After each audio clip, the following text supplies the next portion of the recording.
Hey everybody, this is Jesse P. Gilmore, agency transformation coach and founder of Niche in Control, creator of Leverage for Growth. And I'm Lucas James, founder of Twiz.io, which scaled from zero to $200,000 a month with my own agency. We are the hosts of Leverage for Growth podcast agency leverage episodes. We know that in order to scale your agency successfully, there are multiple shifts that need to happen within the founder's mindsets, skill sets, and leadership styles. We are on a mission to interview marketing and PR agency owners on their journey to 6, 7, and 8 figures and leverage the lessons from their journey to save you time, energy, and money in order for you to get your agency to the next level. If you find value in these episodes, watch the case study video to learn more about Leverage for Growth and how we successfully scale agencies quickly at nicheincontrol.com/case study. That's nicheincontrol.com/case study. You are now listening to Leverage for Growth. Hey everybody, this is Jesse P. Gilmore, founder of Niche in Control and creator of Leverage for Growth. Welcome to the Agency Leverage Edition. Today I am here with Phil Wiseman, founder of Analytics That Profit, a digital marketing agency connecting the dots from clicks to customers by focusing on all the nerdy things like SEO and data. Thanks for coming to our show today, Phil. Hey, Jesse, I appreciate the opportunity. Thank you a bunch. Yeah, absolutely. Can you tell us a little bit about your history and the background of your agency? So I truly am a nerd. I actually do have a degree in chemical physics, and I had an industrial wastewater business for decades, sold that about 12 years ago. A friend of a friend had a calibration business, and he said, hey, I could use some help. And so I started working with them, and I really did not know anything about websites or digital marketing. So I had a friend I played music with that built websites. So I was like, hey, I think we need a website. And then I hired agencies to run Google ads and digital marketing and analytics. And every month I just got frustrated with these reports that focused on the agency and not me. Me meaning, hey, I've got 30 people on payroll. Did that activity generate revenue? And so I just got frustrated in that process, became a Google partner, got certified in ads and analytics. And then one day a bell went off in my head and I was like, hey, I wonder how many small business owners have the same frustration. They don't know if they're getting clicks or customers. So I started Analytics at Profit as a side hustle, to be completely honest, just thinking, hey, I'll come in one time, connect the dots. But over the years, it continues to grow and people ask more questions and I'm doing more things. And I really, really love working with small business and trying to keep them from wasting money on things they don't understand. Mm. Yeah, I love hearing the story of kind of how Analytics at Profit started and kind of was born out of a need or a frustration that you found. Can you talk a little bit about that aha moment? Was it like a specific moment where you're like, man, I got to start, even if it's a side hustle, I got to start that business, or what kind of led you towards entrepreneurship?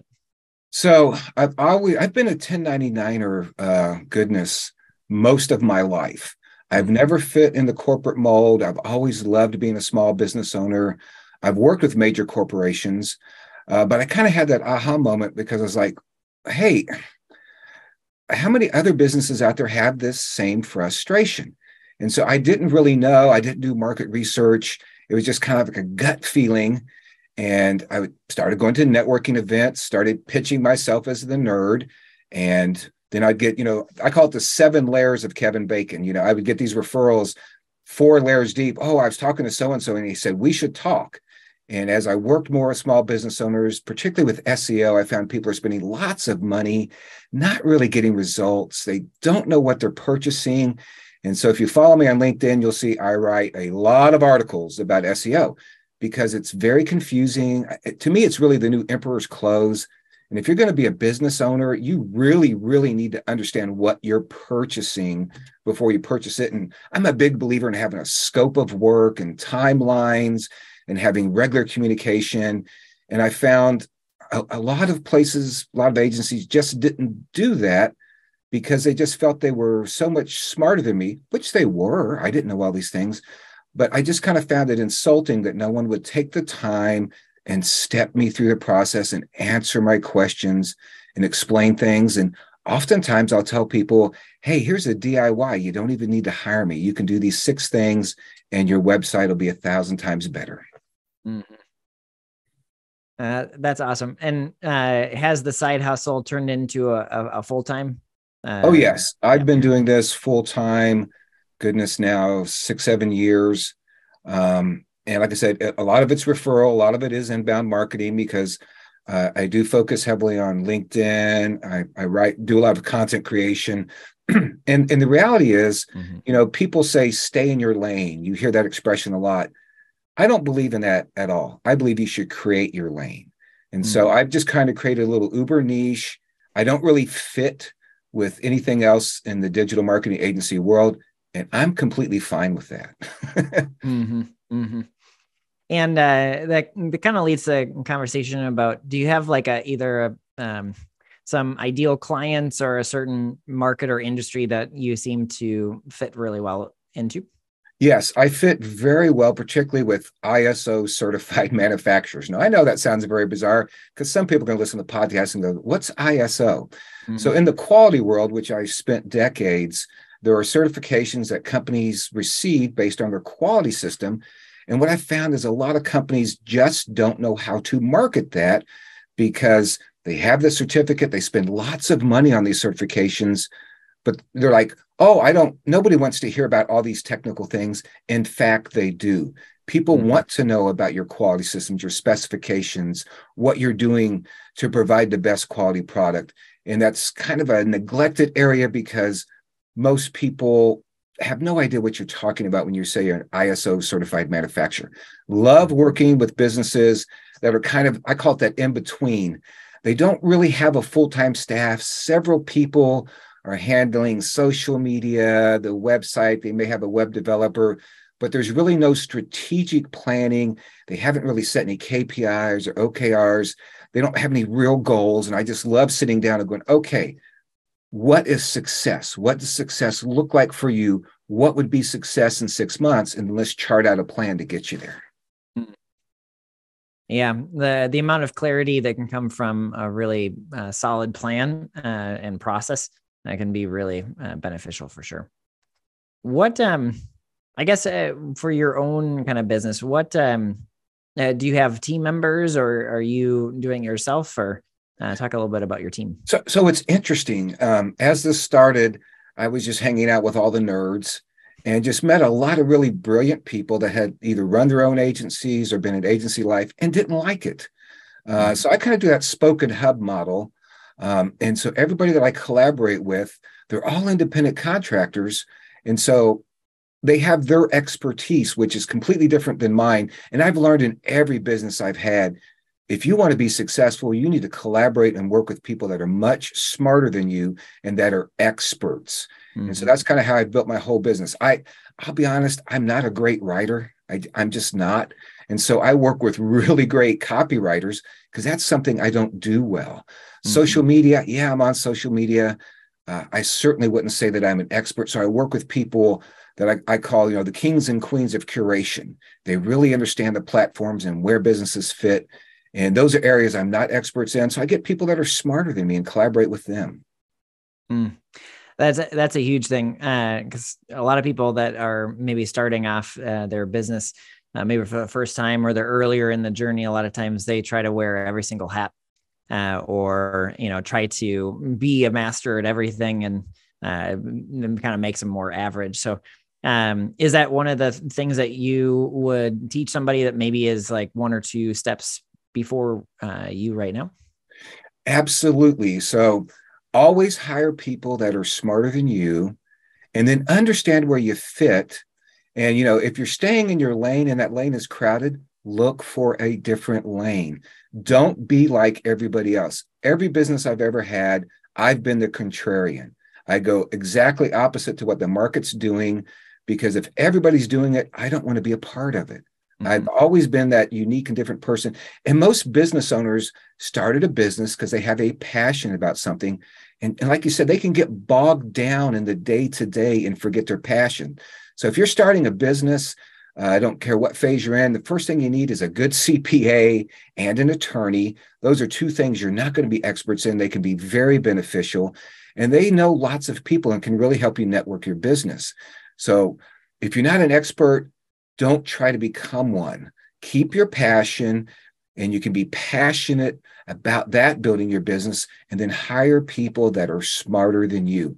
And I see a lot of businesses fail because owners refuse to do that. They don't give up control, they micromanage, and that's not a great way to have a pathway to success. Mm-hmm. Absolutely. And what is success for you in the next, like, maybe 1 to 3 years? What are you hoping to do with analytics at Profit? So I'm a big preacher of understanding what you purchase. So one of my big goals is to work with as many small businesses as possible. I don't require retainers, so I'm more than happy to work with people on just a training basis where I teach them these skills, because as the market is so fluid, things change, and people shouldn't be locking themselves into long-term contracts. So I want to give people enough knowledge that they feel comfortable making decisions. Maybe they're not going to do the work, but are comfortable hiring an expert. And just as I look at things holistically, I want to work with as many small businesses as possible to give so many people the advantage that they can't afford these big marketing agencies. So I want to equip people with the tools so they can grow and get to the next level and build their own capacity. Mm-hmm. Yeah, empowering the small businesses. Yes. Mm-hmm. Yes, because that is where 80% of the marketplace is. And as you look at businesses over a 20-year lifespan, the majority of small businesses fail. And they fail usually within the first couple of years. And I think a lot of that's due to the fact that people haven't sat down and really mapped out a business plan. And like the question you just asked me, where do you want to be in a year? Where do you want to be in 3 years? You need to have that mapped out and have a timeline and really get articulate about those steps that you think will lead to success. And I've always been a big believer in fail as quick as possible. You will have more successes when you learn how to fail quickly and recover. And that's a big gap I see with a lot of businesses. They're afraid to fail. And I'm like, no. Let's run this experiment. And if it crashes and burns, great. We've learned a great thing and we're going to move on. Mm-hmm. I love it. It reminds me of my agile project management background. Yeah, exactly. Awesome. Well, what is the best way for people to get in touch with you, or do you have any offers for them that they could take advantage of, Phil? Absolutely. So connect with me on LinkedIn. I talk nerdy all the time. I make little explainer videos, and it's really, most of those don't have any pitch in them at all. I'm just trying to educate people so they could be, informed consumers. Mm-hmm. If you hop over to our website, analyticsthatprofit.com, you're going to find a search bar about halfway down the page. Just type in technical SEO, and you'll see a free technical SEO audit. Hop over there, and it really is free. There are no strings attached. And it just kind of explains the good and the bad and the ugly about your website, maybe why you're not showing up in search like you think you should. And that can be a jumping off point to build an SEO strategy. And like I said, free. Follow me on LinkedIn, and you're going to hear lots of nerdy conversations. Awesome. So you can check out Phil Wiseman on LinkedIn and analyticsthatprofit.com for a free technical SEO audit. Thank you so much for coming out on the show today. Hey, Jesse, I appreciate it. Agency owners, if you want to transform your agency to sustain and grow without your direct involvement, where you can stop working in the business and switch to working on the business, where you can regain control of your time, delegate effectively, get paid what you're worth, and have your team run the day-to-day, go to nicheincontrol.com/case study right now to learn more about Leverage for Growth. You can book a free strategy session with us to look at your systems, understand what needs to be done in order for you to scale, and get a free strategic plan for the next year to live the life of entrepreneurship that you've always dreamed about. Go to nicheincontrol.com/case study. That is nicheincontrol.com/case study now.